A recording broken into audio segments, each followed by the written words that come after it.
This is Elizabeth, and she is February's little INDY warrior.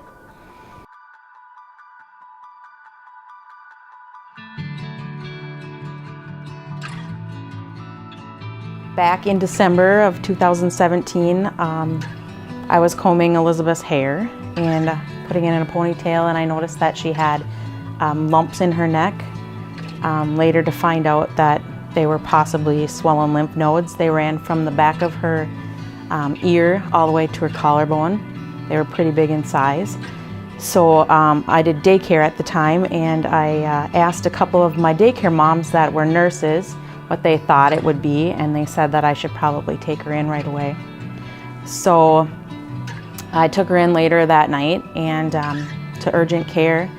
They tested her for strep throat. Strep throat was negative, but they put her on an antibiotic just in case, and told me to follow up with our general doctor that next week.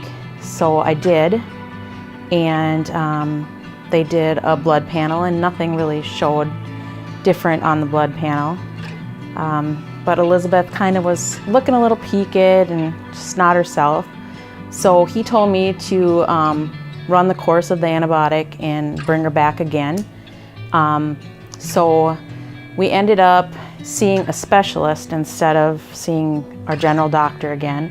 And she said that she wanted to do a biopsy, and they weren't able to schedule that until, I think it was January 9th. So we it was the week of Christmas. Yep.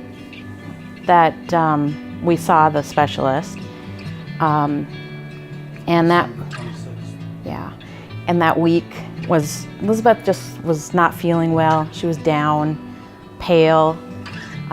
So that following Friday, we went, and Elizabeth and I went to our general doctor, and we ended up doing another blood panel and a series of other tests. And we were there from like 9 o'clock in the morning till 3 in the afternoon. The doctor walked me out and put his hand on my shoulder and asked, "Are you gonna be okay?" And I'm like, "Yeah," you know, and so I kind of gathered there that he knew something or thought something was up, but he wasn't the one that could tell us yet because all of our tests weren't back.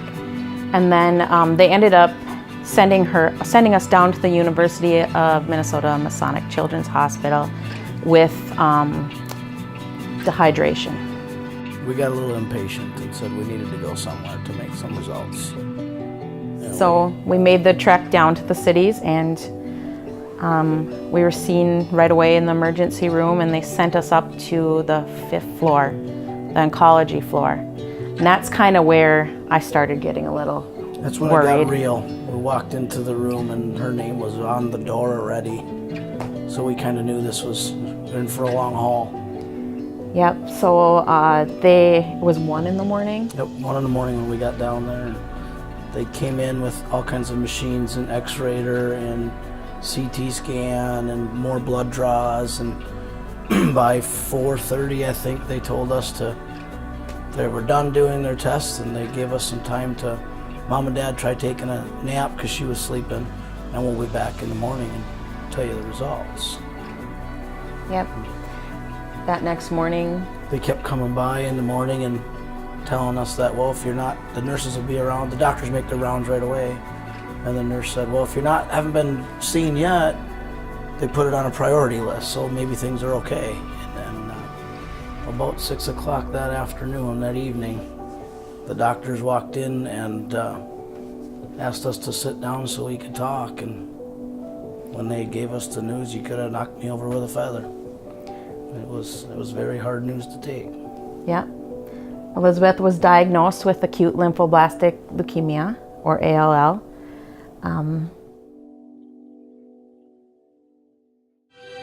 I close my eyes and I can see a world that's waiting for me. And I go my home.